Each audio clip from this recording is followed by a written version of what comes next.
Olá, bem-vindo mais uma vez ao programa Classe Executiva, um programa que quer trazer para você o mundo corporativo perto daí onde você está, hein? Seja no celular, seja no seu computador ou até na televisão, né? Isso a gente também sabe que você assiste. Só que hoje o programa ele é diferente. Eu vou te dizer por quê. Bom, primeiro que esse programa, como o próprio apresentador, já não é muito normal, ok? Então a gente quer trazer algo diferente para você. Eu li um artigo uma vez de um cara que mescla música com empresas e ele vai falar um pouco sobre isso. Esse é o cara que está aqui, é o Ricardo Alexandre. Ele é jornalista e escritor e olha, o currículo dele é tão grande que eu vou deixar ele falar os pontos principais, né? Porque você já trabalhou em um monte de revista, trabalhou na Globo. Se apresenta um pouco, então, Ricardo. Vou resumir, porque senão fica chato. Resumido, por favor. Eu fui diretor de redação na editora Abril, dirigi a revista Bis, que foi provavelmente a maior revista de música que o Brasil já teve. Enfim, dirigi também a revista Época São Paulo, que era a experiência de cidades ali da editora Globo. Fui diretor de redação da revista Trip, que é, enfim, a maior experiência de editora independente no Brasil. A sua formação qual que é? Eu comecei no jornalismo por causa da música. Entendi. Eu comecei Você foi escrevendo... apaixonado por música. A música me levou para o jornalismo. Eu comecei escrevendo sobre música especificamente, até porque tinha mais contato sobre isso. E aí as oportunidades surgiram primeiro como repórter, depois como editor-chefe, redator-chefe, diretor de redação. E aí acabei migrando para um lado mais executivo, assim, das grandes editoras. Foi quando eu meio que deixei, de fato, de escrever propriamente, a não ser os livros que eu continuei fazendo, e comecei a cuidar de gestão. E foi aí que eu comecei a descobrir um mundo muito interessante de cuidar de pessoas, de cuidar de equipes. E desde o primeiro momento, eu até contei um pouco isso nesse artigo que você cita, de que... É até bom, gente, você lembra o título do artigo? O título do artigo era Como a Música Pode... Eu não lembro. A gente vai depois ter que ver isso, qual que é. Mas vamos lá, fala um pouco do conteúdo. Mas o fato é que logo que eu comecei a estudar sobre gestão e gerenciamento de equipe, mediação de conflitos, imediatamente isso me ligou a muitas histórias do mundo da música. Eu lembro que tinha um momento ali com o pessoal da Dom Cabral, uma coisa assim lá toda assertiva e tudo. E eu lembro que eu falei, cara, isso que você está falando tem tudo a ver com... Você como aluno da Dom Cabral. Exatamente. Numa das palestras, nunca estudei nada na Fundação Dom Cabral, mas estava vendo ali uma palestra, um seminário, e falei, cara, isso que você está falando tem tudo a ver com uma frase do Robert Fripp, do King Crimson, que ele dizia nos anos 60 sobre, e eu até uso isso na minha palestra, perguntaram para o Robert Fripp, o que é preciso para um artista continuar na sua banda depois de tanto tempo? E ele respondeu que o cara precisa gostar muito da música que ele faz, ele precisa ganhar muito dinheiro e ele precisa ter bons amigos ali no ambiente de trabalho. Tem tudo a ver com empresa isso. Ele diz que se você tiver só um desses três elementos, você não continua, você precisa ter pelo menos dois. E eu falei, olha que incrível isso tem tudo a ver com... Antes de você continuar, deixa eu fazer uma provocação aqui, que a gente estava conversando com isso. Hoje está na moda fazer um link, né, fazer uma conexão aí com empresas. Isso a gente vê direto, não é? Culinária e empresas, né? Ping-pong e empresas. Não que não tenha, pode até ser que tenha, não vamos ser preconceituosos. Mas e aí, música e empresas? Isso é só palestra? O que mais tem aí para ver? Olha, a apologia grega ia dizer que toda verdade é divina. Sim. Não importa se ela venha da teologia, se ela venha da filosofia, se ela venha da música, ou se ela venha do rock and roll, ou da bossa nova. Certo. Então, o que acontece e o que eu acho que é mais precioso nesse link e que eu fui descobrindo de fato fazendo é que a gente está falando de relações humanas. A gente está falando de relações humanas na feitura do trabalho, nos ambientes corporativos, e a gente está falando de expressão humana. Né? Eu até cito aquela frase do Chaplin, do grande ditador, dizendo que vocês não são máquinas, homens é que sois. Então, o que é essa humanidade que a gente precisa resgatar nos ambientes de trabalho? Me parece, e sempre me pareceu, quanto mais eu estudava gestão, que a história da música e as histórias da música são lições muito preciosas. E a história dos músicos também. Haja visto que talvez um dos grandes executivos além de qualquer segmento empresarial nos últimos 20 ou 30 anos, o Steve Jobs, por exemplo, é um cara que revolucionou diversos mercados, inclusive o da música. Exatamente. Exatamente. Bem lembrado. Não é à toa que a empresa dele emprestou o nome da gravadora dos Beatles, né? Eu sou um fã incondicional de Steve Jobs, já li a biografia dele. A gente enxerga ele como um empresário, mas ele, antes de ser empresário, ele era um excelente designer. E um artista, né? Um cara visionário. Que é um visionário. É um visionário. Um pouco disso que eu... Será que eu devo estragar o finalzinho da minha palestra? Vou entregar aqui para o teu programa, que eu acho que merece. Depois a gente paga uma comissão. Ótimo. A grande provocação é, assim, isso tudo que a gente vê nessa palestra, nessa hora e meia de conversa, você pode estar achando que são propriedades de artistas. Sim. Não são. Eu falei, pensar assim é o maior erro que você pode cometer saindo desse ambiente. Você, no teu ambiente de trabalho, tem um compromisso tão grande com a imaginação e com o que não é palpável, Sim, quanto o John Lennon tinha em 67, ou quanto o Paul McCartney teve quando ele teve esse dilema de... Mas com resultados diferentes. Assim, que tem a ver com vocação, Claro. que é o primeiro ponto da palestra. Não, uma das coisas que a gente sempre frisa é a diferença entre a criatividade e inovação. Ou seja, importante. O artista ele pode ser muito criativo, Uhum. mas dentro de uma empresa você tem que ser inovador. Essa é uma diferença que a gente sempre cita. Um caso que até analisei uma época foi não sei se ele é mais estilista da Louis Vuitton, Marc Jacobs, que ele sabia aliar muito bem a questão de ser um artista, né, design, né, de moda, e o fato da Louis Vuitton ser uma das maiores empresas de luxo do mundo, etc. Porque ele tinha prazos, ele tinha, né, coleções para lançar. Sim. E às vezes você pega um caso nessa área de moda e design, você pega um cara que é um excelente artista, inclusive um brasileiro também muito conhecido, eu não vou citar, obviamente, o nome dele aqui, né, seria deselegante, mas que não cumpre prazos, ou seja, isso aí não funciona com banco de investimentos, não funciona com empresa multinacional. É verdade. Você não acha que a música, né, você fazendo essa analogia entre música e mundo empresarial, você não pode, às vezes, descambar para essa coisa do né, sexo, drogas e rock and roll, que é uma coisa que não cola em empresa? Vou trabalhar de tanga, né, semana que vem. Ou não, agora eu vou faltar porque eu tenho ensaio da banda. Porque eu não estou sentindo, né? Uma das primeiras desmistificações que eu cuido de fazer na palestra, o começo dela é sobre vocação. Entendi. E uma das coisas que eu provoco as pessoas ali é para desmontar essa ideia imbecil de que a gente tem, de que vocação é igual a gente fazer o que a gente gosta. Isso é ainda bem que você falou isso. Não é? Isso é uma loucura. Inclusive porque vocação, está implícito na ideia de vocação o altruísmo. Exatamente. Né? Eu faço o que é preciso fazer. Né? Eu não preciso da minha vocação para fazer o que eu gosto, que basicamente é ficar na beira da piscina bebendo cerveja e jogando videogame. Não, acho que é Edgar Allan Poe que tem uma frase, você tem que fazer o que tem que ser feito, não o que você gosta. Importante. Isso funciona. Podemos achar um cara de literatura e trazer aqui também. Eu gosto muito dessa mescla de arte e empresa. Eu acho muito interessante isso. Agora, tem algumas coisas que para mim é muito importante. Por exemplo, tem uma geração nova que está chegando no mercado, não só como executivo, e um pessoal que gosta de arte, que gosta de som, que gosta de rock, mas está naquela ponta, né? Aquela geração que está naquela... Assim, é muito compromisso no Facebook, mas na vida real não tem compromisso nenhum. A gente até fiz um trabalho uma vez aí com um grupo de alunos de 20, 25 anos, com um artigo interessantíssimo sobre isso, né? De uma geração que tem muito compromisso online, mas não tem compromisso nenhum com a realidade. E eu até me fiquei surpreso com as respostas, que foi uma espécie de autocrítica. Sim, nós não temos isso. Esse artigo está certo, nós não temos isso. Você acha que você pode chegar nesse público que vai um dia assumir uma direção de uma empresa, que vai um dia, obviamente, assumir aí o negócio do pai, utilizando música, ou seja, uma linguagem é a porta de entrada para esse tipo de coisa?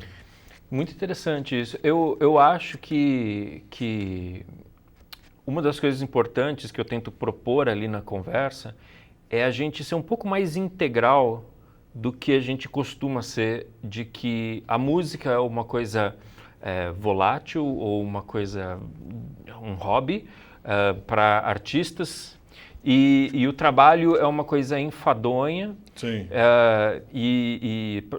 O que eu faço para ganhar dinheiro. Essa dissociação ela é muito destrutiva e ela é muito herança, e isso também é uma das grandes discussões que a gente trava ali em algum momento da palestra, do formato, da mentalidade da Revolução Industrial. Claro. Né? Aí eu mostro umas fotos de linha de produção versus carteiras escolares, por exemplo, e que a reação das pessoas é sempre falar assim, caramba, eu nunca tinha parado para pensar como eu penso assim. Né? Tipo o quê? Pink Floyd The Wall? Assim. A gente é muito confrontado exatamente com essas coisas. Então eu queria dizer, a mensagem é essa, cara, eu queria mostrar para vocês o quanto há de raciocínio de trabalho em obra na arte. Claro. E eu quero mostrar o quanto há de artístico no trabalho. Excelente. Não, a música tem muito de matemática também. A música é matemática pura. É pura. Né? Exatamente. E aí quando a gente começa a tratar então de formação de equipes, aí é uma delícia. Porque a gente começa a pegar referências e modelos que bandas, o rock, você citou o rock, ele claro. não é uma palestra só de rock, vai de bossa nova, MPB e soul music e tudo, mas quando a gente fala de rock, a gente começa a falar do comportamento grupal. E aí a gente chega na coisa mais evidente e que a gente passou tanto tempo sem perceber isso, de que os Titãs, por exemplo, nos anos 80, eles eram maiores do que muita empresa, muita startup, né? Sim, tá certo, bem lembrado. Como é que eles se organizavam? Né? Isso não era muito evidente porque as pessoas não têm esse contato que eu tive com os bastidores dos Titãs para saber de como eles se organizavam ali dentro sem ter um líder. Isso é muito interessante de ser estudado. Pô, e como é que eles se organizavam? Essa é uma pergunta que você manda um e-mail que está embaixo da sua tela e a gente... Porque a partir do caso dos Titãs, a gente estuda um pouco do que o D-Rock chama de era caórdica, né? Sei. Um pouco dessa desorganização aparente.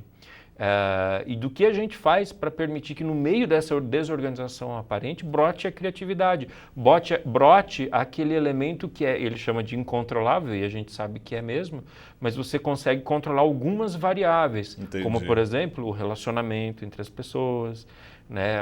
Como por exemplo é mais ou menos como a teoria do caos para a física, né? Ou seja, você na realidade não tem o caos, você tem um fio de ordem ali, exatamente. Que é o conceito, que é para onde todos estamos indo. Estamos indo para 42 noroeste, não 43. Né? Quantas empresas fazem isso hoje em dia?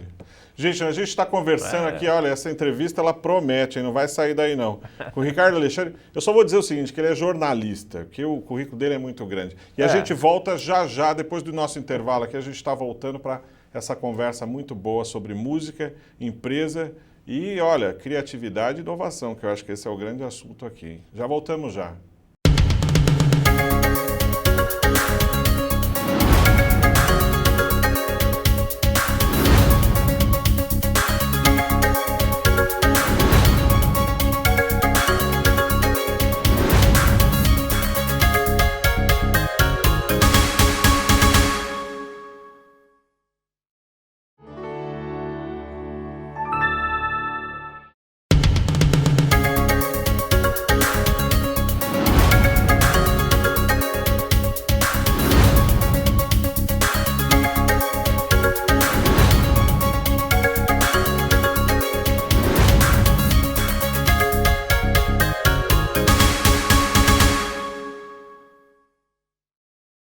Olá, voltamos aqui com o programa Classe Executiva. Nós estamos aqui com o Ricardo Alexandre, que é jornalista e escritor, especializado na área de música e que faz uma ponte muito interessante entre música e o mundo corporativo.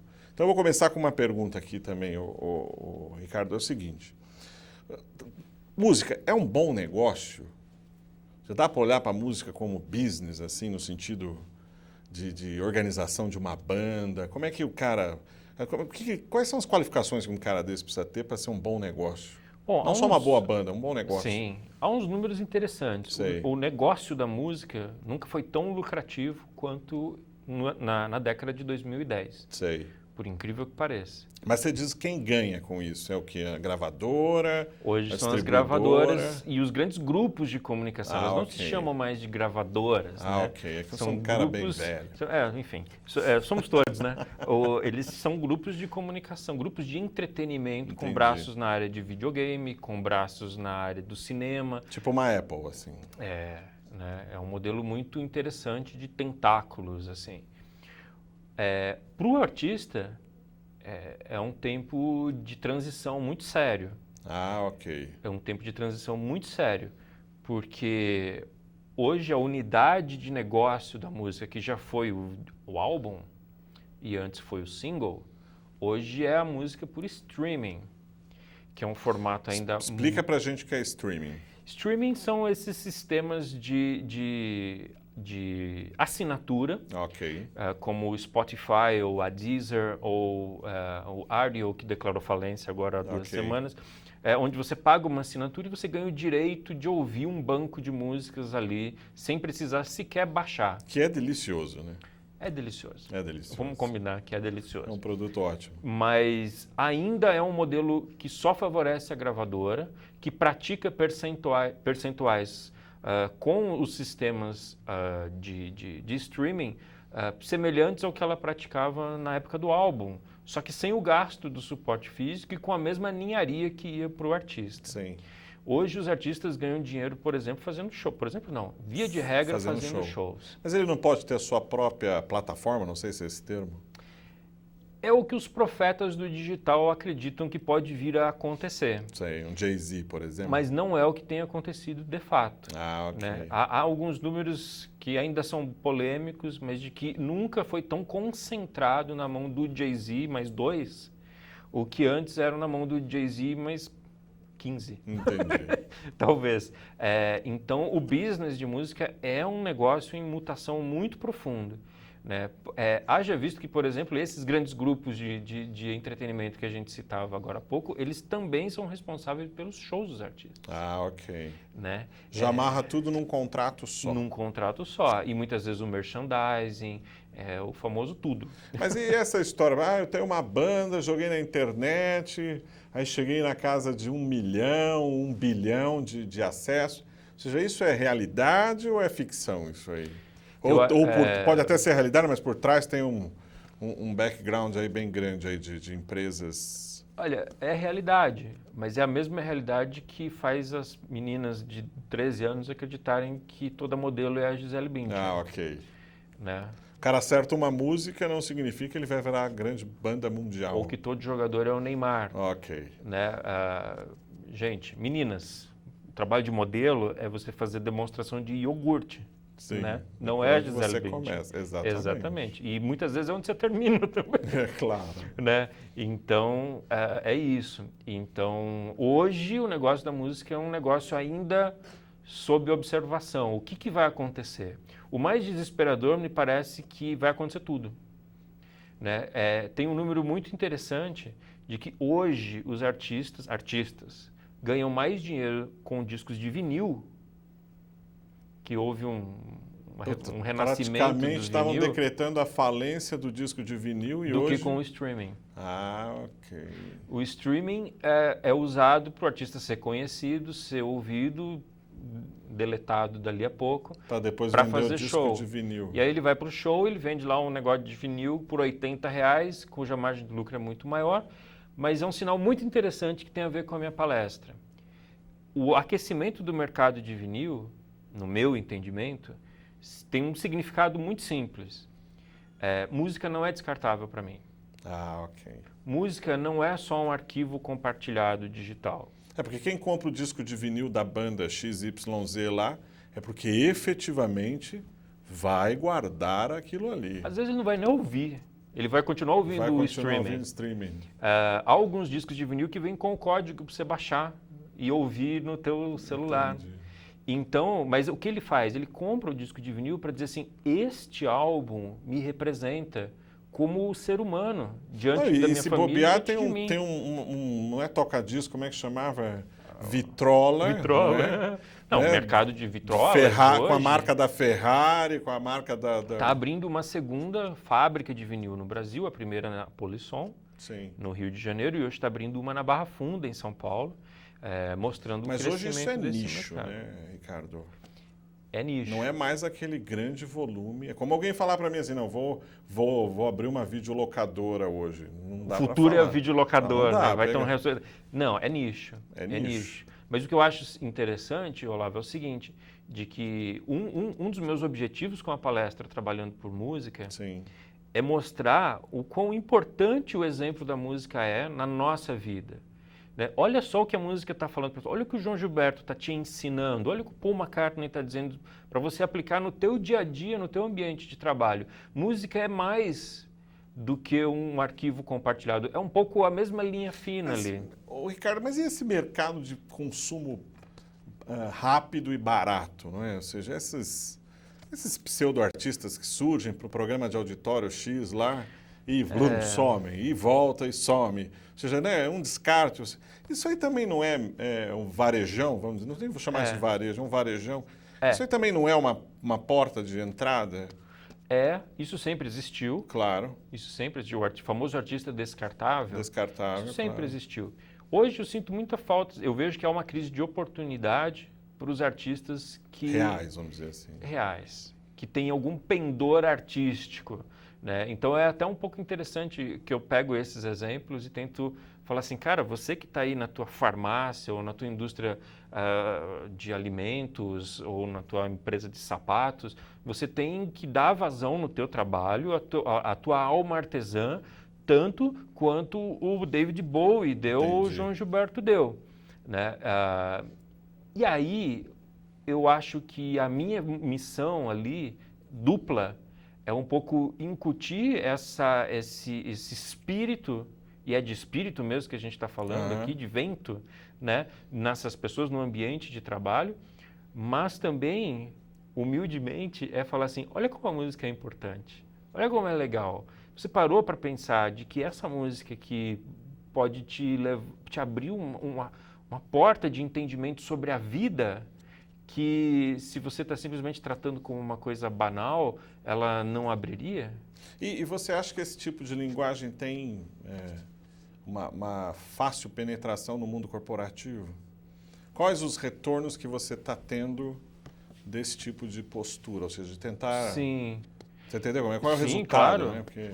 Não, eu costumo dizer o seguinte, se você ouvir o terceiro disco dos Titãs de um jeito completamente diferente, ou... se você mudar seu entendimento de vocação por causa do que você aprendeu sobre a Mahalia Jackson, eu estou duplamente satisfeito. E o que eu vejo é que tem acontecido isso de fato. Né? É obviamente uma palestra mais reflexiva do que motivacional.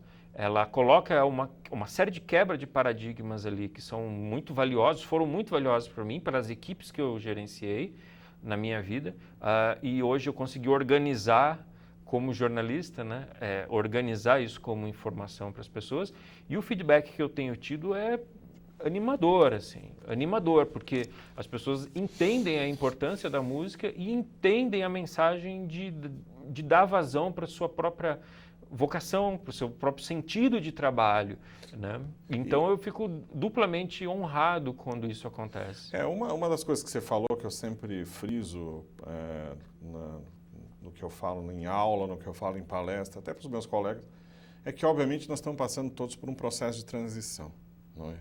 E você citou aí o mercado de música, tanto o artista quanto a gravadora, apesar de que hoje aí, né, distribuidora, ou seja lá o indústria termo, fonográfica, indústria né? fonográfica, que não etc, tem mais né? fonógrafo nenhum. Mas aí eu queria dizer assim, você está em um processo de mutação. Eu consigo dizer de uma forma análoga também que eu posso utilizar a área de música dentro desse processo de transição para outros setores. Você consegue ver, por exemplo, setores diferentes, assim, você conseguiria fazer essa conexão?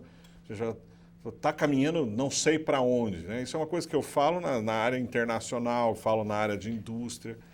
Eu acho que há uma análise macroeconômica que eu não quero ser cabotino aqui de me arriscar a dizer.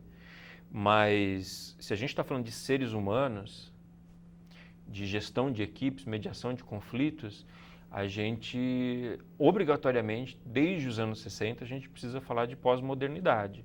A gente precisa falar que a gente vive numa realidade onde instituições estão em subjúdice absoluto, sejam escolas, igrejas, corporações, ou o mercado da iniciativa privada.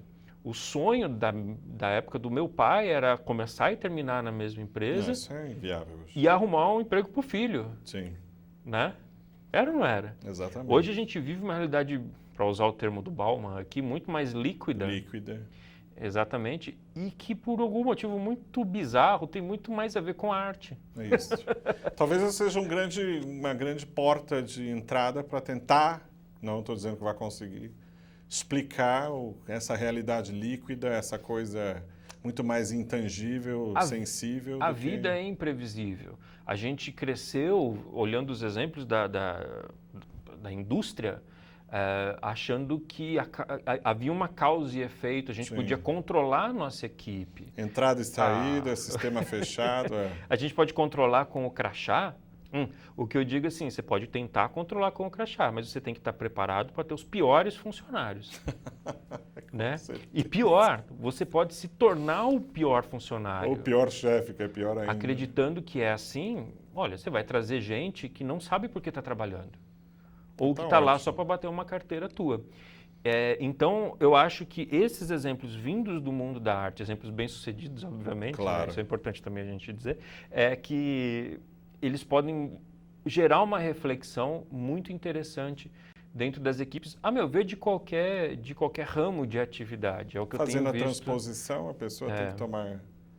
Muito bom. Você tem, assim, já estamos chegando no final, o que você daria de mensagem, Ricardo, para esse pessoal jovem que está efetivamente começando a carreira? Ou seja, está naquela fase assim de, sabe...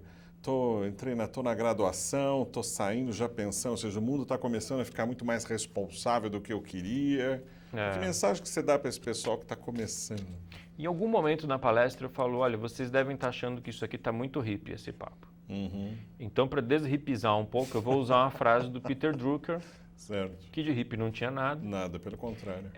Mas ele dizia isso, se você não acredita que você é capaz de mudar ou interferir no mundo, ou pelo menos sinalizar algo diferente para as pessoas que estão à sua volta, não tem como você ter sucesso. Então, eu acho que essa é uma mensagem que a história da arte nos mostra, que a música nos mostra, a cultura popular nos mostra.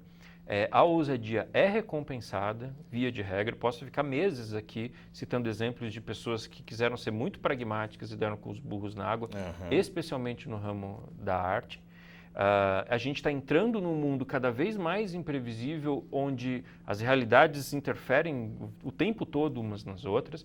Então, o que eu diria para esse cara, o que eu diria para mim, né, não tem essa coisa, o que você diria para você mesmo? Sim, claro, claro. Né? Esse programa foi feito meio que umas demandas que eu tinha para mim mesmo. 25 anos depois, eu diria, acredite que você é capaz de interferir nas realidades. Olhe exemplos de gente que deu vazão à sua alma artesã, à sua alma de artista dentro dos seus ambientes. E acredite que isso vai ser recompensado, porque a história está a nosso favor. Tá ótimo. Gente, tivemos uma conversa interessantíssima aqui com o Ricardo Alexandre, que é jornalista e escritor, mesclando aí música e mundo corporativo e uma série de outros assuntos. Acho que você deve ter percebido que foi fantástico, dá para ficar muito mais tempo aqui. Bom, eu agradeço a sua presença aqui, Ricardo. Eu que agradeço o espaço. Quem quiser saber mais informações, tem o ricardoalexandre.jor.br. Legal. A gente tem ali os meus contatos também para palestra e tal, e dá para a gente entrar em contato. Ok, entra em contato aqui com a televisão que a gente passa para vocês aí os contatos do Ricardo, ok? Boa. Um grande abraço a todos e até o próximo programa Classe Executiva.